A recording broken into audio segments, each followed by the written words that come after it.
Hello everyone. तो पिछले video में हमने देखा था विष के वेगों के अनुसार लक्षण। एक बार क्विकली रिवाइज कर लेते हैं। तो विष के वेग कितने हैं? 7 वेग। और विष प्रथम वेग में कहाँ एंटर करता है? रक्त धातु में। यहाँ पे हमें रस को छोड़ देना है और रक्त से कंटिन्यू करना है। ओके, तो प्रथम वेग में रक्त धातु में, द्वितीय वेग में मांस, देन मेद। अब फोर्थ वेग में वैसे तो आना चाहिए था अस्थि, लेकिन अस्थि है क्या वहाँ पे? नहीं, वहाँ पे क्या है? कोष्ठ। ओके, देन फिफ्थ से फिर से हमें कंटिन्यू करना है। मेद के बाद अस्थि, देन मज्जा एंड देन शुक्र। ओके, तो सीक्वेंस क्या हो गया? रस, मांस, मेद, फोर्थ में कोष्ठ आ गया, उसके बाद फिर से अस्थि, मज्जा, शुक्र। तो आज हम दर्विकर, मंडली और राजिमान में वेगों के जो अलग अलग लक्षण दिए हैं वो देखेंगे। तो सबसे पहले प्रथम वेग। प्रथम वेग में विष कहाँ एंटर कर रहा था? रक्त धातु में। तो दर्विकर आपको पता है वात प्रकोपक विष होता है उसका। तो वात प्रकोप होने से हमें लक्षण भी वात प्रकोप वाले दिखेंगे दर्विकर में पूरे। मंडली में पित्त प्रकोप वाले दिखेंगे और राजिमान में कफ प्रकोप वाले दिखेंगे। ओके, तो रक्त धातु कैसा हो जाएगा? कृष्ण वर्ण का। शरीर पर चींटियां चलने जैसा प्रतीत होगा और मुख श्यावता ये लक्षण दिखेगा। मंडली में रक्त पीत वर्ण का हो जाएगा और दाह उत्पन्न होगा। राजिमान में रक्त श्वेत वर्ण का हो जाएगा और अंगों में पांडुता हो जाएगी। ओके, देन द्वितीय वेग में मांस धातु में विष एंटर करेगा। तो मांस धातु के दुष्टि के साथ वो अति कृष्ण वर्ण का हो जाएगा। क्यों? क्योंकि दर्विकर का विष वात प्रकोपक होता है। मंडली में पीत वर्ण का हो जाएगा मांस और संपूर्ण शरीर में दाह उत्पन्न होगा। राजिमान में पांडु वर्ण का और क्लम, शिर में शोथ, ये लक्षण दिखाई देंगे। अब तृतीय में विष एंटर करेगा मेद धातु में। तो मेद धातु की दृष्टि करते हुए श्वेत प्रवृत्ति ज्यादा होगी और दृष्टि मांद्य ये लक्षण दिखाई देगा। मंडली में भी वैसे ही श्वेत प्रवर्तन और नेत्र दृष्टि और पित्त के वजह से अति पिपासा ये लक्षण दिखेगा। राजिमान में भी श्वेत प्रवर्तन होगा और नासिका नेत्र से स्त्राव की उत्पत्ति होगी। ओके, अब चतुर्थ वेग। चतुर्थ वेग में विष का एंटर कर रहा था कोष्ठ में, और कोष्ठ में कफ दोष की वृद्धि हो जाएगी। कफ दोष की वृद्धि के वजह से लाला प्रसेक, तंद्रा, वमन प्रवृत्ति ऐसे लक्षण दिखेंगे। मंडली में कोष्ठ में प्रवेश होने से ज्वर की उत्पत्ति होगी। राजिमान में मन्या स्तंभ और शिरोगौरवता। स्तंभ और गौरवता ये कफ के टिपिकल लक्षण है, ध्यान रखना है। देन पंचम वेग। पंचम वेग में विष एंटर करेगा अस्थि में। अब वात के वजह से क्या होगा? वेदना, हिक्का, प्राण व अग्नि की तुष्टि। यहाँ पे एक बात नोट करो, जैसे जैसे वेग बढ़ते जाएंगे वैसे वैसे लक्षण ज़्यादा सीवियर होंगे। ओके, तो पंचम वेग में विष अस्थि में प्रवेश करेगा और उसके वजह से वेदना, हिक्का और प्राण और अग्नि की तुष्टि हो जाएगी। ओके, मंडली में अंगों में दाह होगा। राजिमान में शीत ज्वर, कफ का लक्षण है अगेन, और संधि में दुर्बलता। ओके, देन नेक्स्ट है षष्ठम।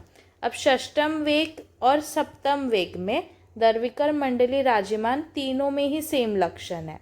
ओके, तो देखते हैं क्या लक्षण है। षष्ठम वेग में विष एंटर करेगा मज्जा धातु में।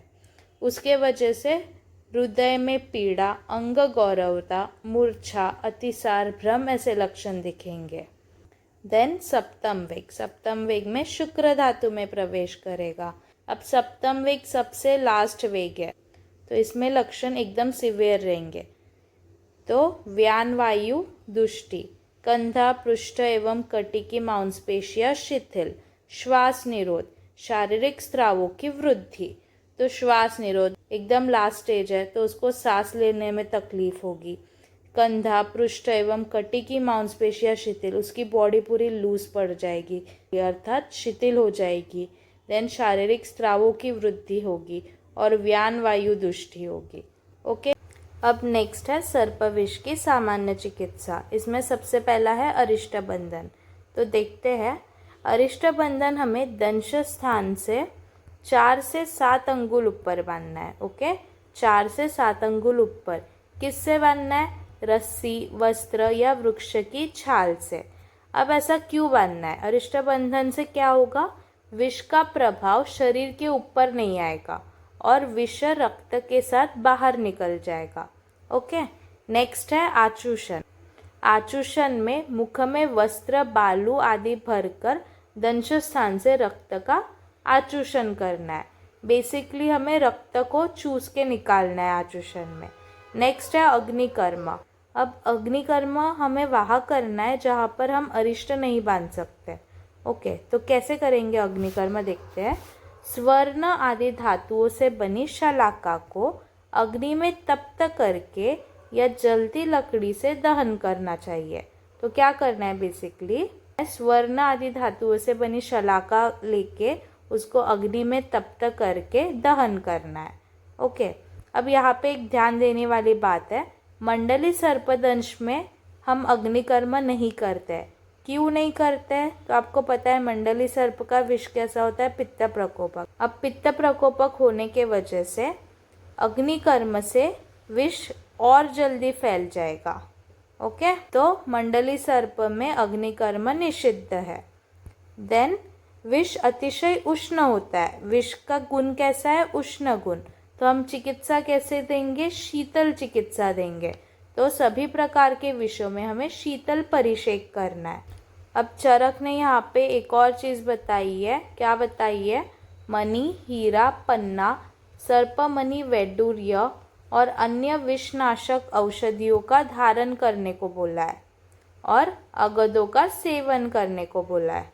ओके, नेक्स्ट है विशिष्ट चिकित्सा।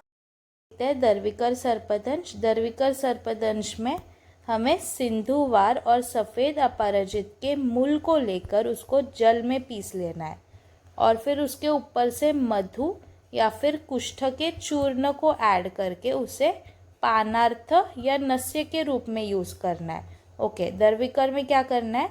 सिंधुवार और सफ़ेद अपराजित के मूल को जल में पीस लेना है, फिर उसमें ऐड क्या करना है? मधु या फिर कुष्ठ के चूर्ण को, और उसे पानार्थ या नस्य के रूप में देना है। ओके, देन नेक्स्ट है मंडली सर्पदंश। इसमें मंजिष्ठा, मधुयष्टि, जीवक, ऋषभक, काशमार्य, वट के अंकुर को जल में पीसकर पीने को देना है।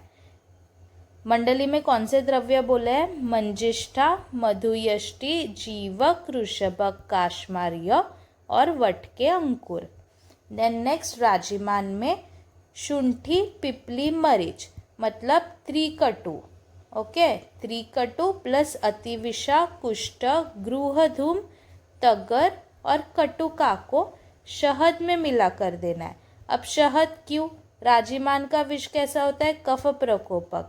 शहद क्या है? कफ शामक, इसलिए हम शहद में दे रहे हैं। ओके, तो यहाँ पर विशिष्ट चिकित्सा खत्म हुई। ध्यान रखना है, अगर क्वेश्चन ऐसा आया सर्प विष की चिकित्सा लिखो, तो उसमें आपको सामान्य चिकित्सा के साथ विशिष्ट चिकित्सा भी लिखना है, तभी पूरे मार्क्स मिलेंगे। ओके, तो हमारा सर्प विष यहाँ पे ख़त्म हुआ। हमने स्टार्टिंग से सर्पों के भेद, लक्षण, फिर वेगों के अनुसार लक्षण, सामान्य चिकित्सा, विशिष्ट चिकित्सा सब कुछ डिस्कस कर लिया है। ओके, तो मिलते हैं नेक्स्ट वीडियो में। Thank you.